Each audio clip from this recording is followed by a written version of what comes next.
The Battle of Roatán was an American War of Independence battle fought on March 16, 1782, between British and Spanish forces for control of Roatán, an island off the Caribbean coast of present-day Honduras. A Spanish expeditionary force under Maestas de Galvez, the Captain-General of Spanish Guatemala, gained control of the British-held island after bombarding its main defences. The British garrison surrendered the next day. The Spanish evacuated the captured soldiers, 135 civilians and 300 slaves, and destroyed their settlement, which they claimed had been used as a base for piracy and privateering. The assault was part of a larger plan by Galvez to eliminate British influence in Central America. Although he met with temporary successes, the British were able to maintain a colonial presence in the area. Background: following the entry of Spain into the American War of Independence in 1779, both Spain and Great Britain contested territories in Central America. Although most of the territory was part of the Spanish Captaincy General of Guatemala, the British had established logging rights on the southern coast of the Yucatan Peninsula, and had established informal settlements on the Mosquito Coast of present-day Honduras and Nicaragua. Guatemalan Governor Maestas de Galvez had moved quickly when the declaration of war arrived, seizing St. George's Cay, one of the principal British island settlements off the Yucatan coast. Many of the British fled that occupation to the island of Roatán, another British-controlled island about 40 miles off the Honduran coast. British Commander Edward Marcus Despard used Roatán as a base for guerrilla-style operations to extend and maintain British influence on the Mosquito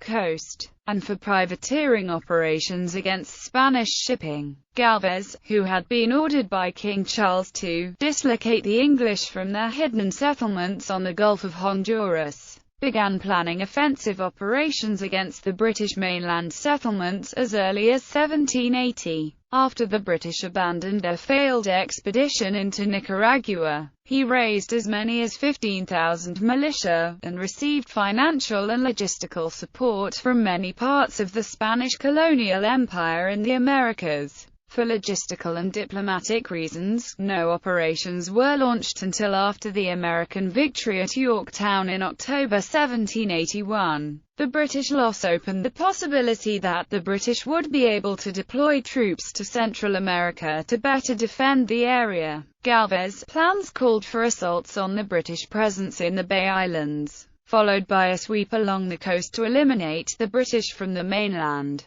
Troops from central Guatemala were staged in early 1782 at Trujillo for the assault on Roatán, while additional forces moved overland from Nicaragua, Honduras, and Salvador toward the principal British settlement of Black River. Galvez arrived at Trujillo on March 8 to organize the assault on Roatán. Leaving a force of 600 at Trujillo to further harass the British and their partisan allies, he embarked another 600 troops onto transports, and sailed for Roatán on March 12, escorted by 3 frigates and a number of smaller armed naval vessels, under the command of Commodore Enrique MacDonell. The British residents of Roatán were aware of the ongoing Spanish military activities. The main settlement, New Port Royal, was defended by Forts Darling and Despard, which mounted 20 guns. The island's white non-slave population was however quite small. In 1781 they appealed to the British commander at Bluefields for support, but he was only able to send additional weapons, which did not add significantly to the island's defences.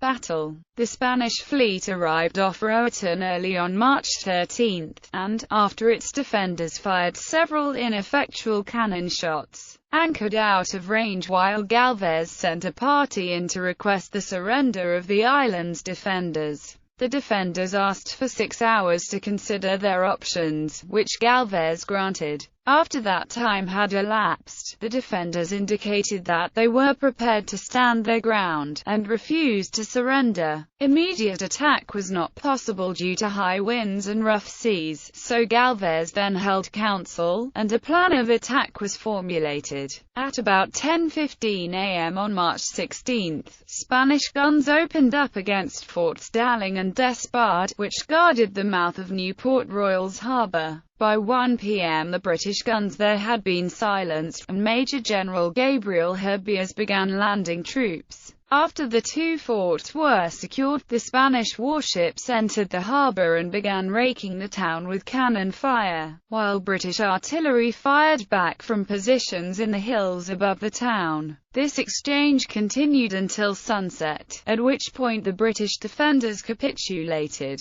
The Spanish had 2 killed and 4 wounded in the battle, while only 2 slaves were wounded on the other side. Aftermath. Terms of surrender were agreed the next day. Galvez and his men remained on the island for several days, collecting weapons, rounding up slaves that had run away, destroying all the buildings and agriculture on the island, as well as burning many of the ships in the harbour, which they assumed to be used in smuggling and other illicit trade. The Spanish left the island on March 23, carrying as prisoners of war 81 British soldiers, 300 slaves, and 135 British civilians. The prisoners were sent to Havana, where the slaves were auctioned off and the others held until they could be exchanged. Galvez was able to only temporarily partially eliminate British influences in the area. He followed up his success at Roatán with the capture of Black River in early April, but any attempt to advance further bogged down. James Laurie, the commander at Black River, and Edward Marcus Despard successfully recaptured Black River, and were able to hold it until the end of the war.